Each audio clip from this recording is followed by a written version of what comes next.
Hello everyone, and a very special welcome to anyone joining us for the first time. And we've got something different this time.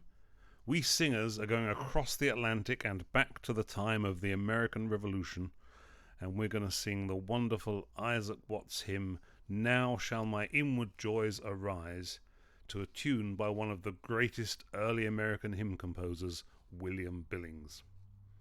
While we're doing this, our wonderful orchestra is going to be playing an 18th century military march. So we're going to have a historic transatlantic little concert when we're all finished. Now, before we get to know our hymn, here are a few comments about how to make your recording. Firstly, make sure you're watching the right video. There are 4 separate ones for soprano, alto, tenor and bass, and they're all slightly different. This one is for bass, and if this isn't the one you want to sing now, go back to the playlist and find the one you need. This video will show the music and play a guide track. Listen to this video on headphones and record yourself singing on your smartphone or a recording app on your computer. We only want the audio, no video is required. If you are using a smartphone, hold it a little bit away from you to try and minimize distortion.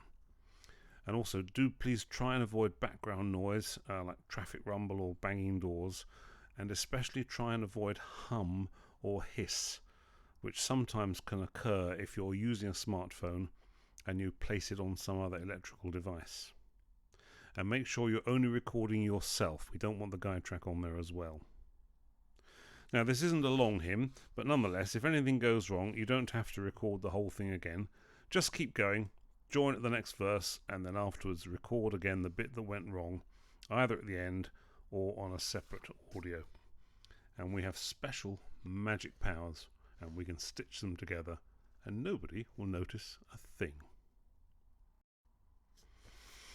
William Billings came from Boston in New England, and he was born on October the 7th, 1746, and died there on September the 26th, 1800.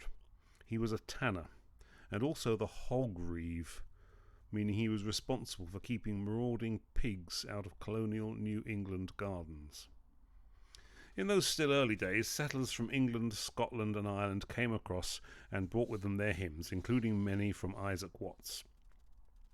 William Billings is generally regarded as one of the best of the New England hymn tune composers from those distant early days. You could say he was the father of American hymnody and psalmody. He was the first American composer to publish his own music, and the engraving for this was done by no less a figure than Paul Revere, who was a noted industrialist, as well as, of course, famous for the midnight ride in the American War of Independence. Now, Billings in particular wrote many tunes which he set to hymns by Isaac Watts, and it's an Isaac Watts hymn that we're going to be singing now. Fashions and styles of American hymns moved on in the mid-19th century, and you will not find much Billings in normal hymn books these days. But you will find him in some remarkable books such as The Sacred Harp. These are hymn books of the old traditional American style, usually known as Sacred Harp or Shape Note, from their distinctive style of notation, which combines conventional music with symbols to indicate the intervals on a scale, a system designed to be a simpler way for those who can't read normal music to follow a tune. Sacred harp or shape note music is now widely sung for pleasure, and there are many groups that do it, not only in the USA, but also in the UK, Germany, Ireland, and even places like Poland and Japan. There are conventions that in normal times will meet annually. Check them out on YouTube. It's a great style of singing, and if you like the one we're doing now, track down a group when COVID is over and you'll enjoy it. Now, Billings was very particular about this style of singing, and he put guidance for singers in his music. He was particularly partial to having both men and ladies sing the top or treble line as well as the tenor or tune. So we're going to do that today, and I'll explain how presently. One other key thing about this kind of music is that the hymns are sung unaccompanied and quite intensely. They're either fast or slow, and this one is a slow, meditative one. There's basically only one dynamic, and that is loud. So when we sing this hymn, just let yourself go, get into it, and enjoy the slow intensity of this beautiful tune. So now it's time to get ready. First you'll hear then your note, and then there'll be 2 bars of 3 clicks each, and you start singing on the last click of the second bar. There are 3 verses, all unaccompanied. It goes nice and slow, so enjoy and sing strongly.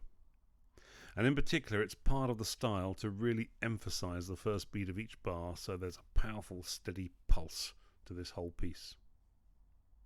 So you may want to watch a little more of this video and practice a bit, but when you're ready, come back to this point of this video, start your recording now, and get ready to really enjoy singing Isaac Watts' Now Shall My Inward Joys Arise to the beautiful William Billings tune, Africa.